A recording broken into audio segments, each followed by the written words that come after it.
조 마시노는 17세가 되던 해 소시적부터 사귀고 있던 조세핀이란 소녀와 결혼합니다. 그 조세핀에게는 마시노보다 4살이 어린 살바토레 비탈리란 남동생이 있었는데, 소녀는 매형인 마시노를 친형처럼 따랐고, 어릴 적부터 이런저런 직업을 거쳐가며 사회 경험이 많았던 마시노도 기꺼이 멘토로서 그를 이끌어 주었습니다. 이후로 그는 바늘 가는데 실 가는 것처럼 마시노를 따라다니며 그와 함께 사업체를 운영하기도 하고, 마시노가 본격적으로 조직의 일에 뛰어든 뒤로는 그 역시 여러가지 범죄에 가담합니다. 1984년에는 마시노의 강력한 추천에 힘입어 메이드맨이 되었고, 몇 년 지나지 않아서 카포로 승진합니다.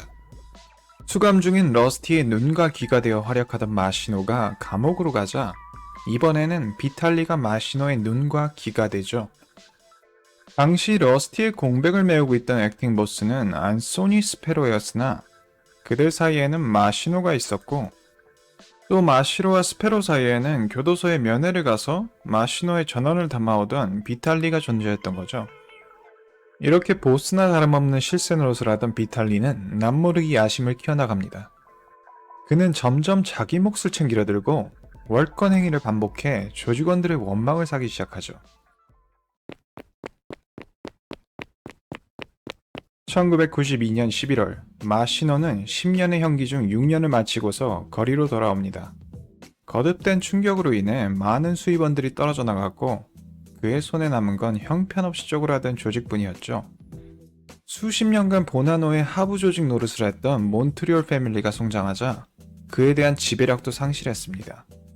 도니 브라스코 건으로 수직적 구조의 문제점을 톡톡히 깨달은 마시노는 이번 기회에 환골 탈퇴를 시도합니다. 첫째로 조직원들이 모이는 아지트로 애용되던 소셜 클럽을 전부 금지합니다. 도청에 취약했기 때문이었죠. 이제부터 조직원들 간의 업무 대화는 무조건 워크 앤 토크, 즉 바깥으로 나가서 이루어져야 했죠. 또한 명령 체계를 축소하고 점조직화하여 보다 독립적인 구조로 카포들에게 자율권을 부여합니다. 그리고 각 조직들이 서로의 인적 구성에 대해 알 수 없도록 비밀리에 붙이죠. 이렇게 되면 소통이 부족할지 몰라도 어느 한쪽이 무너질 시 입는 피해를 최소화시킬 수 있었죠. 동시에 공격적으로 메이드맨을 늘리는 데 힘써서 1990년 초반에 70~80명이던 메이드맨 숫자가 후반이 되면 110명까지 확보됩니다. 근데 이게 약간 도를 지나쳐서 조직에 발을 들여놓은 지 얼마 되지 않은 새파란 20대 청년들까지 메이드가 될 정도였죠. 마시노는 언더보스 시절부터 2003년까지 60~70명의 메이드맨들을 선발한 걸로 알려져 있습니다. 당시 가장 큰 규모였던 제노비스와는 2배 정도 차이가 나긴 했지만, 조직을 감비노와 비슷한 체급으로 끌어올리는 데 성공하면서 다시금 주목을 받기 시작하죠. FBI에서도 그의 재기를 감지하고 보나노 패밀리 전담만을 재설치하기로 결정합니다. 보나노 패밀리는 81년 이후로 커미션에서 추방된 상태였는데, 커미션 의장이었던 제노비스 보스 빈센트 자이간테의 반대로 재가입이 미뤄지고 있었죠. 그러다가 1997년 자이간테가 감옥으로 가고 나서야 마시노는 커미션으로 돌아올 수 있었습니다. 뉴욕 5 패밀리 가운데 유일하게 징역을 살고 있지 않는 보스로 언론으로부터 라스트 돈이라 불리고 있는 그는 자연스레 커미션에서 의견을 주도했고, 3차 콜롬보 전쟁 때 커미션에서 쫓겨난 콜롬보 패밀리의 복귀를 도우며 위세를 보이기도 했죠. 이때의 마시노는 그야말로 뉴욕의 보스라 해도 과언이 아니었습니다. 마시노는 조직을 경영함에 있어 항상 만전을 기했죠. 작은 것도 놓치지 않는 성격이라 그의 사무실에 설치된 도청 장치까지 찾아내 FBI에게 건네줄 정도였습니다. 이런 마시노를 잡아놓는데 애를 먹고 있던 FBI는 그의 주변에서 흐르는 자금을 조사하다가 베리 와인버그란 뜻밖의 인물을 발견합니다. 와인버그는 뉴욕에서 주차장을 소유하고 있는 실업가로 마시노의 협박에 못 이겨 마지못해 지분을 양보하고 탈세에 협조하고 있었죠.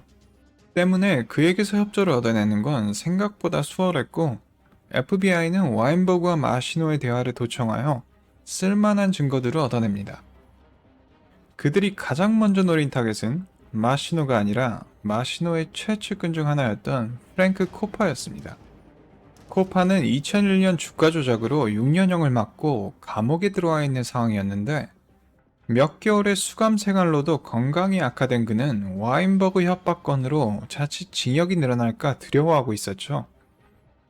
결국 그는 형기를 줄여주는 대가로 FBI에 협조하기로 하면서 보나노 패밀리 역사상 최초의 정부 증인이 됩니다. 그러자 역시 와인버그와 관련돼 있던 패밀리의 카포 리차드 칸탈렐라와 그의 부하까지 돌아서는 도미노 현상이 벌어지기 시작하죠.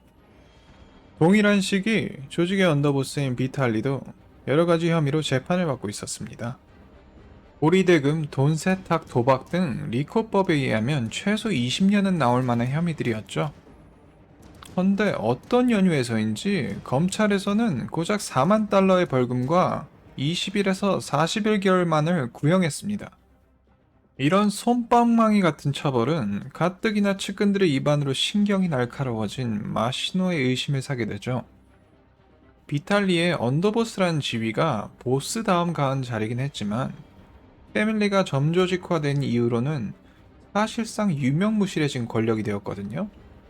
비탈리가 여기에 불만을 가지고 있다는 사실을 마시노는 잘 알고 있었고 조직의 보스로서 그는 어려운 결단을 내려야 했죠.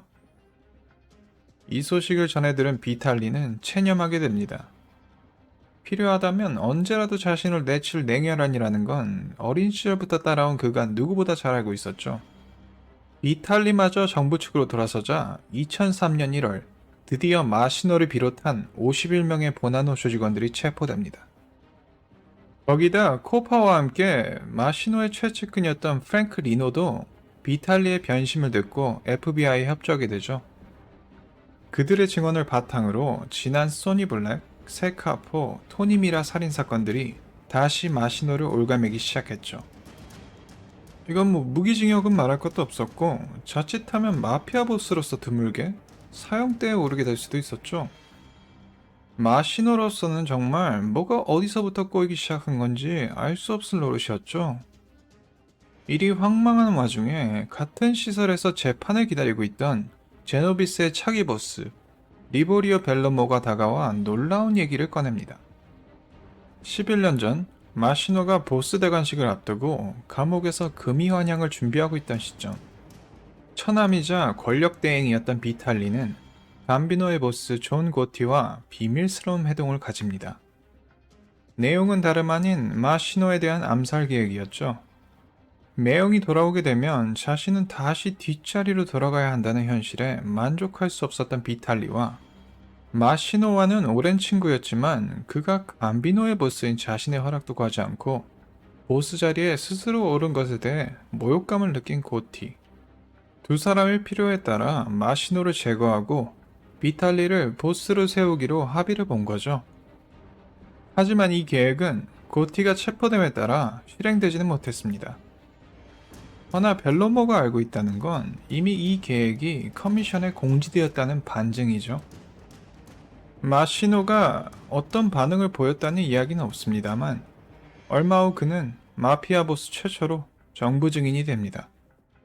마시노는 몸에 도청기를 차고 체포된 그를 대신해 액팅 보스 역을 수행했던 빈센트 바키아노에게 접근해 증거를 얻어냅니다. 바키아노는 이 때문에 살인죄가 인정되어 무기징역을 살게 됩니다. 이에 비해 프랭크 리노, 프랭크 코파, 조 마시노, 살바토레 비탈레 등 정작 조직의 수뇌부들은 상당한 재산을 지킬 수 있었고 몇 년 뒤에는 자유의 몸으로 풀려나 증인보호 프로그램 속에서 살게 됩니다. 정말 정부 증인이라는 것이 도대체 누구를 위해 만들어진 편리한 도구인지 한번 생각해보게 만드는 일이었습니다. 이상으로 보나노 패밀리 12편을 마치고요. 끝까지 시청해주신 분들은 진짜 감사드립니다.